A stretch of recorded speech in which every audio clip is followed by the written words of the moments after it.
ஒரு ஆசிரியர் மாணவர்களை பார்த்து, நீங்க வளர்ந்து பெரியவங்களானதுக்கு அப்புறம் என்னவாக ஆக விரும்புறீங்கன்னு கேட்டாரு. சில பேரு டாக்டர்ஸ்னு சொன்னாங்க, சில பேரு என்ஜினியர்ஸ்னு சொன்னாங்க, சிலரு லாயர்ஸ்னு சொன்னாங்க. ஆனா ஒரு பையன் மட்டும் அமைதியா இருந்தான். ஆசிரியர் அவனை பார்த்து, நான் என்ன அவ்வளவு கஷ்டமான கேள்வியையா கேட்டுட்டேன், நீ ஏன் இதுக்கு பதில் சொல்றதுக்கு இவ்வளவு நேரம் எடுக்கறன்னு கேட்டாரு. அந்த பையன் ஆழமா யோசிச்சுக்கிட்டே, நான் வளர்ந்து பெரியவனானதுக்கு அப்புறம் சந்தோஷமா இருக்கணும்னு விரும்புறேன்னு சொன்னான். உடனே ஆசிரியர் அவன் கிட்ட, தம்பி, நீ என் கேள்விய சரியா புரிஞ்சுக்கிடலன்னு சொல்ல, உடனே அந்த பையன், சார், நீங்க வாழ்க்கைய சரியா புரிஞ்சுக்கிடலன்னு சொன்னான். இந்த பையன் மிக பிரபலமான பீட்டில்ஸ் குரூப்பை சேர்ந்த ஜான் லெனன். வரலாற்று பக்கங்களை கொஞ்சம் புரட்டித்தான் பாப்போமே.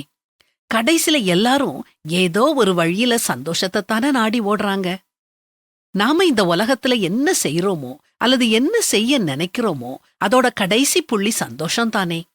ஆனா இதுல வருத்தத்துக்குரிய விஷயம் என்னன்னா, நிறைய பேர் சந்தோஷத்தை தவறான இடங்கள்ல தேடுறாங்க. முக்கியமில்லாத காரியங்கள்ல மனச செலுத்தி முக்கியமான காரியங்களை கோட்ட விட்டுறாங்க. நல்லா மனசுல வச்சுக்கோங்க, நம்முடைய சந்தோஷம் கடவுளுக்கு அப்பால் இருந்துச்சுதுன்னா அது தற்காலிகமானது, நிரந்தரமானது இல்ல. உண்மையான நீடித்த சந்தோஷம் கடவுளோட நம்ம வச்சிருக்கும் உறவுல தான் கிடைக்கும்.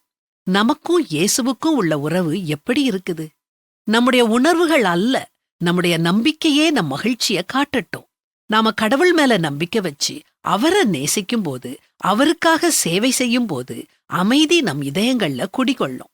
வாழ்க்கை அர்த்தமுள்ளதா மாறும். சந்தோஷமும் சமாதானமும் பிரவாகமா பொங்கும். இவ்விதமான சீரை பெற்ற ஜனம் பாக்கியமுள்ளது. கர்த்தரை தெய்வமாக கொண்டிருக்கிற ஜனம் பாக்கியமுள்ளதுன்னு பசுத்த வேதாகமத்திலையும் வாசிக்கிறோமே.